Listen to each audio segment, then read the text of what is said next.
सरकारी जमीन फरोख्त करने के इल्जाम में अलीम खान के खिलाफ मुकदमा दर्ज कर लिया गया। एंटी करप्शन पंजाब ने मुकदमा दर्ज करने की कार्रवाई शुरू कर दी है।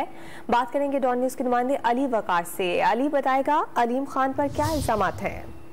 जी बिल्कुल, एंटी करप्शन पंजाब ने जो मुकदमा दर्ज किया गया है उसमें ये इल्जाम आयद किया गया कि अलीम खान ने जारी सरकारी लेटर बनाकर ये जो सरकारी अराजी इरिगेशन डिपार्टमेंट की थी उसको अवाम को धोखाधड़ी से फरोख्त किया है, जिस पर जामिया तहकीकात के बाद ये बात सामने आई है कि इसमें महकमा माल, LDA और महकमा आहार के लोगों के साथ मिलकर सारी जालसाजी की और लोगों को ये प्लॉट फरोख्त किए गए, जिस पर अलीम खान समेत उनके chief executive officer Shoaib Siddiqui और LDA के डायरेक्टर शफकत न्याज और मौका के हल्का के जो मौजा के पटवारी हैं और इरिगेशन डिपार्टमेंट के जो अफसर हैं उनके खिलाफ ये मुकदमा दर्ज किया गया मजमूई तौर पर।